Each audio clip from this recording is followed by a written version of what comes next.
Hey, we're back. Sarah James here with Vintage Guitar Legacies. You know, one of the unique things about NAMM is the people you bump into, and we stopped by the Roberto-Venn School of Luthiery exhibit, celebrating 50 years of guitar building and repair education in Phoenix, Arizona. Almost my neighbors. Wonderful people, excited about what they do. This is a really special part of the show because it highlights the builders behind the builders and the tradition that keeps this craft alive. Let's jump in. Here with Bart Applewhite from the Roberto-Venn School of Luthiery in Phoenix, Arizona. So Bart, what do you hope to achieve here? Just to spread the word, you know. It's our school has we've been an actual licensed trade school for 50 years now, so we're actually celebrating our 50-year anniversary. And the NAMM folks actually are putting this exhibit on here. So, and then after this weekend, our display goes to Carlsbad, to the Museum of Making Music, where we will be on display there for a few weeks as well. So, where do most of your students come from? You know, actually, I was very interested when I moved to Phoenix. I was going to go to the school because I love working with wood. Late. My dad had a wood shop building boats in the Great Lakes, and I thought it's kind of in my blood. But I looked at the commitment, I thought, I'm raising a family. We're gonna get you there one of these days. So where do a number of your students come from? All over? They come from all over the world. Mostly the United States, but we usually have a couple students from overseas. We've had a lot of Japanese students over the years. I guess the saying is we've had students from every continent except Antarctica. So, which is kind of silly because I guess there's no natives in Antarctica, but although my daughter was there working, did a winter over there, so now I guess we do have a connection to Antarctica. I guess you do, yes. Yeah. So, with Vintage Guitar Legacies, I am interested in the vintage instrument, of course, but here at NAMM, I'm trying to uncover or explore what about the vintage instruments are informing the future designs. And Roberto-Venn School of Luthiery has a very unique niche, in, I think, in preserving some of that, some of the history. Is that one of your goals? I don't know if I'd say that was one of our goals. I mean, our main goal, obviously, is trying to get people started in a career in guitar making and repair. That's our mission. Our primary objective is that. However, we are working off of, centuries of tradition, like the bracing patterns and the acoustic. We're not trying to redesign that. We're teaching students the foundation stuff that has been, passed on for forever. And a lot of our graduates go in to start their own businesses, and they'll do a lot of wild stuff. But of course, we're always building on tradition. We have a long history with vintage stuff, of course. One of the original founders, Bob Venn, worked with Fender, with Leo, and he worked with Semyon Mosley from Mosrite. And Semyon Mosley actually did some work at the school early on. He did some stuff in the shop, and so we do have a connection for sure. What are some of the surprising things you've seen students come up with? I would imagine that in the next generation, next upcoming generations, have ideas that maybe you've never thought of. I've seen all kinds of wild stuff. Built at the school, I've seen a ukulele growing off of an acoustic guitar. Of course, William Eaton, our director, makes some really wild multi-stringed instruments that are, similar to a harp guitar, but his own unique designs. And I'm a bass player, so I've actually made a couple of harp basses. I sit too close to William in the office, so it's contagious, apparently. There's so many different innovations with bracing patterns. Like Ray Kraut here is doing a lot of really wild stuff with the sound hole, reinventing sound hole locations. There's just a lot of stuff. It's limitless, really, what you can see. So they're kind of breaking rules to a large extent? Yes, exactly. You learn the rules so you can break them. It's like learning music theory, which admittedly I've never really taken the time to learn it properly. Me neither. And I play in a lot of bands, but ideally you learn the rules so you can forget all about them. Okay, Bart, so, wow, this is an amazing bass. What can you tell me about this? It's very unusual. It's a design I've had for a while. You made this? I did make this, yeah. This is one of my original designs here. I have a headless version that I play a lot, and decided to do this design for their 50th anniversary. It's all rosewood, Nicaraguan rosewood, and it's a neck-through construction, so we got it's all rosewood neck. There's some maple trim on it, but Other than that, it's all 100% Rosewood and fretless, of course. The design was based on, we were having a staff meeting at the school, and we were talking about quizzes, because we have quizzes and tests at our school. And I was writing a cue, and somehow it came out weird, and I just extrapolated it into a design. Happened in like 5 minutes, put it away, saw it like 2 years later, and said, that's actually kind of cool. So I built it, so anyway, that's the short story behind this thing. So where are you sourcing your Tonewoods from mostly? The Tonewoods come from all over the place. Some local, some of the local hardwood suppliers. We have a lot of other luthiers, so sometimes come across a lot of stuff, and we'll buy it from them. This Rosewood is actually part of the history of the school. That's what inspired this whole exhibit here. Is the original founder of the school, John Roberts, one of the original founders. He was a lumber pilot in Nicaragua, and he had some locals go cut all these roots and leftover wood out of the jungles that the lumber company didn't want. He was going to build a yacht. That fell through. Ended up moving back to the States. Ended up in Arizona with all this wood, 3 boxcar loads of rosewood and mahogany. He met guitar makers, and they showed him how to make guitars, and he opened the doors to guitar building, make your own guitar. And then William Eaton, the current director, owner, brought the business plan to make it an accredited school. So anyway, all this wood, we stopped using it. It's been sitting outside, drying out in the sun, and we decided to cut into it. And we reached out to our graduates, the companies that hire our grads, and they all overwhelmingly said, yes, we'll make a guitar out of that old wood. So we cut it, shipped it out to everybody, and then that's what we're looking at here. So It's truly amazing. By the way, how does somebody get into the school? What's your application process? And what are credentials are you looking for? The minimum requirement is high school graduation or equivalency. We'll get students who have made guitars. Some of them already have a guitar building business, but they're trying to learn to do it proper. And then we get students who haven't done any woodworking at all. So it starts out very rudimentary. The very first day, they'll take an acoustic or a raw material. They'll take a piece of wood for the acoustic neck block and tail block, so they'll learning how to square it up, and then it just compounds from there. So it is full time. It's 9 hours a day, 5 days a week. Yeah, that's sort of kind of like. So it gets, I wanted to do it, but it gets really intense pretty quick. But so even students with no hand skills come out with 2 amazing guitars that they build from the ground up and a wealth of knowledge. So that's awesome, Bart. Thank you so much. It's been a joy talking to you. So yeah, we'll see you in Phoenix. Yes. We spoke with Bart Applewhite, who explains the history of Roberto-Venn School of Luthiery and what went into the guitars featured in the exhibit. They were all just gorgeous. Continuing that conversation, William Eaton, a dear friend of ours, reflects on his role at the school and how it has evolved over the past 50 years. Let's check it out. The school's 50 years old. Yeah. I'm 50 years old. No, but it's been 50 years for me. I started it in school in 1975 with John Roberts and Bob Venn. They are my 2 mentors. I built a guitar in 1971 at Juan Roberto Guitar Works. That was John's first guitar building offering, I would say. He brought all this wood from Nicaragua and opened an import hardwood business. And because he was going to build a boat with it in Nicaragua, his boat builder runs away. He doesn't know how to make a boat. What do I do with all this wood? His wife, Dottie, was having eye problems. So they decided to move back to the United States. And John's mother lived in Phoenix, so that's why he ended up in Phoenix. Brings all this wood back that was going to be a boat. And when he meets these 2 guitar makers in Phoenix, they tell him, hey, you've got perfect, beautiful wood for making guitars. So he learns how to make guitars. Late 60s, early 70s. I meet John in 1971 at his Juan Roberto Guitar Works, this mythological place where you'd walk in and all you could do is smell this rosewood dust. It's one of the most beautiful smells in the world, and you're just transfixed. You walk into that and you think, oh, what's going on here? And you look around, there's guitar parts hanging everywhere.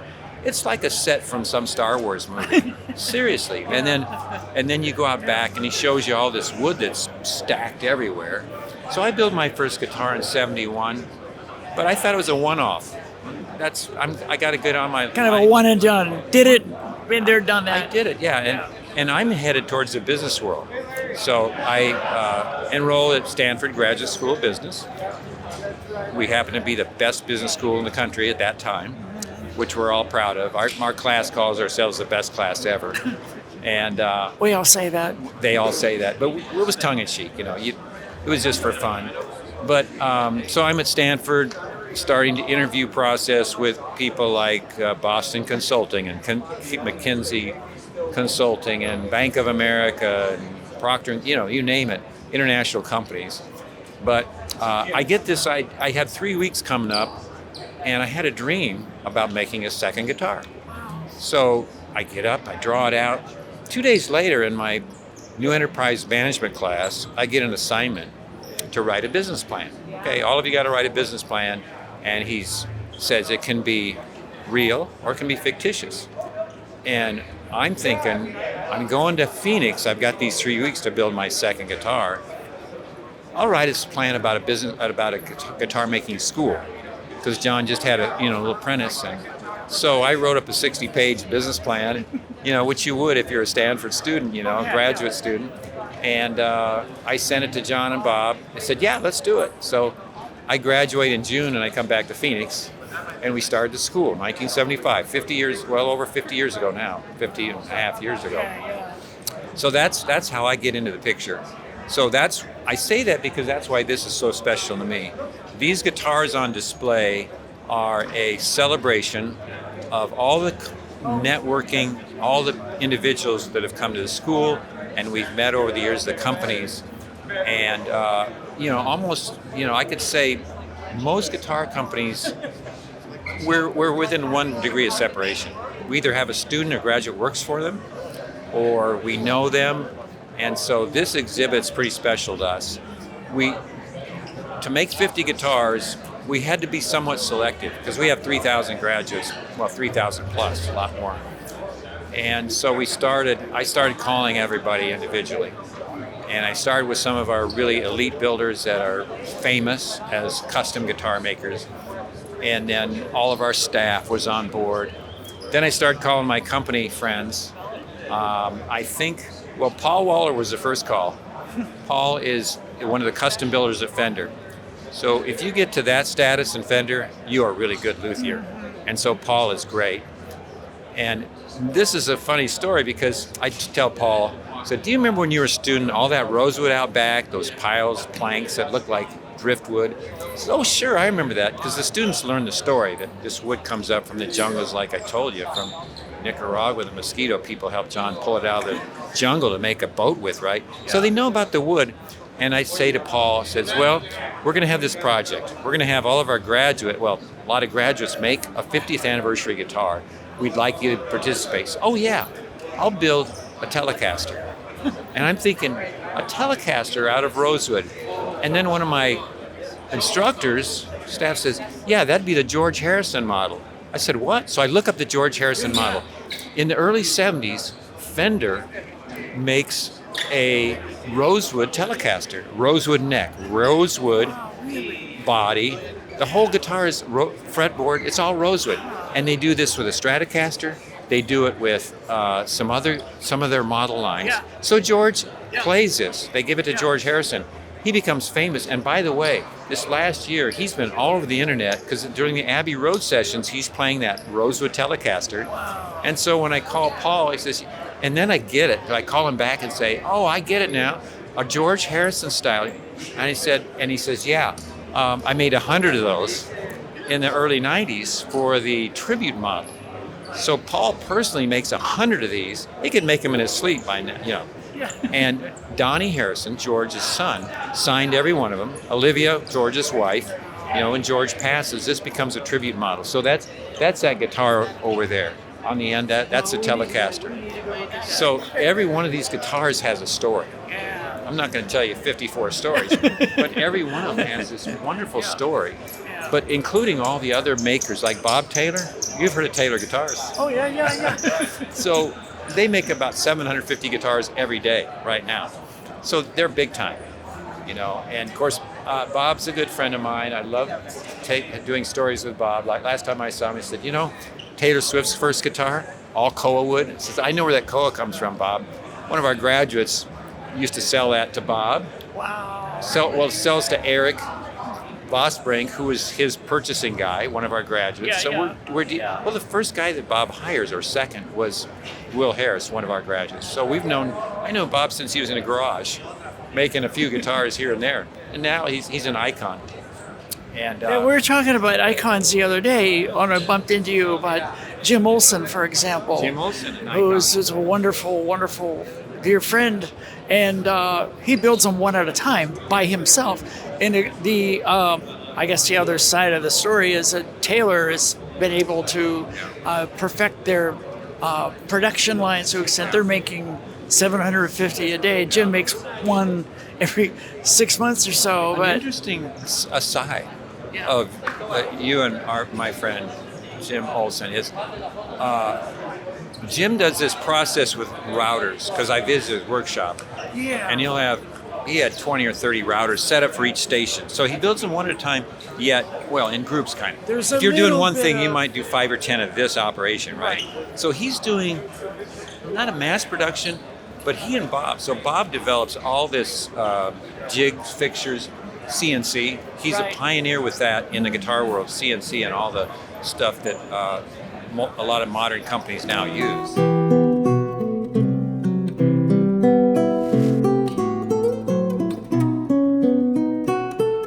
William, this is an amazing the Nautilus shape and everything. It's an incredible guitar. You built this, and what can you tell me about it? Yeah, I built, this is my 50th anniversary project. Okay. Just like all the other guitars here on the exhibit, we used the Rosewood. So if you notice this, it's 2 different pieces of Rosewood. The lighter color is a Rosewood, and the darker color is a Rosewood. They were cut out of 2 pieces of wood. So on the back, if you notice, here's the dark wood. Look at that. And if you see that and then turn it over, the dark wood's here in the middle. So you see it's like a puzzle piece. I took the 2 pieces and one goes here and the other goes to the back. So the unique thing about this guitar, well, it's a harp guitar. So you've got the strings there and here, 3 bass strings, 6 strings. But there are 7 pickups that are electromagnetic. 1, 2, 3, 4, 5, 6, 7. And then this is a pickup that is piezos. So now I've got a synthesizer capability as well as an acoustic sound on the guitar. Each channel has its own volume pot, so I can mix all the different channels. And then I'll show you on the back, you get to take a look at the, you can see the electronics. So these are the pickups. I hand wound the pickups. Those are copper wire. And then, so each one of those is a source for each string sound. Unique thing about that is I can play this bank of strings through that speaker, this bank of strings through this speaker, and so on. So you get 4 distinct channels going. Then this is the synthesizer pickups here that go to this module. This is made by Richard McClish, RMC. I talked with him about putting this together with the quad system, because I can't run electromagnetic through all that. I have to keep that separate. So I've got 2 output jacks. These are stereo jacks, 13-pin connector for the synthesizer. So it's a very versatile instrument. I can pluck melodies on the harp strings here and here. I can play it like a regular guitar in here. So it's. Will you be demonstrating this sometime while you're here? I've been playing it this morning. I've got these speakers. So yeah, I'll be playing it throughout, just for fun. Yeah. Because I just got this put in on Saturday and Sunday. So I've just. So you just finished this? This part of it, yeah. I've been playing it as a quad guitar since November. Yeah. I played it in our opening concert at the BIM Museum. Yeah. And I played 4 other concerts since. But now I'm looking forward to my next concerts coming up. I'll be able to do the synthesizer. Bill Dutcher is a good friend of ours. I know Bill very well. You did some things with him, didn't you? He's a harp guitarist. Yes, Bill and I are buddies, and we met at a harp guitar convention. So it's kind of cool. We're getting on an elevator together. We looked at each other. We both had these huge cases, and I look at Bill and said, "Harp guitar," and he looks at me, "Harp guitar." I said, "Yeah." So that's how we met. It's kind of funny. William, that's just beautiful. Thank you for sharing that with us. This is, wow, that's... This is just held in place with magnets. Yeah, it's which is kind of nice. gorgeous. I was going to make a bunch. Is that magnetic on there? Is that Yeah, what? so it stays on Yeah. there. So I was going to put a bunch of control openings, but it was just too much. So I thought I'll just make one. Yeah. So that's how I open and close it up. And now Thanks. it's joined together real good now, so I can take the tape off of it. But this is all copper. Yeah. And that was a challenge, I would say, because I haven't done a lot of metal work, but to get these copper cut, on a bandsaw, it's a bit of a challenge, and then to sand it and buff it. But because it's the 50th in the state of Arizona, it's copper state. So of course. And then this is turquoise in there too. Copper paint. Yeah. So it's just a design. Wow. All right. William, thank you so much for your time. All right. William Eaton from the Roberto-Venn School of Luthiery, a new friend, and we're so glad you were able to share that with us. So I appreciate it. Yeah. Well, thanks for watching a Roberto-Venn interview from NAMM 2026. Really dear friends, wonderful experience. Be sure to like, subscribe, and turn on notifications for more interviews and guitar features coming your way. And for more coverage, visit vintageguitarlegacies.com.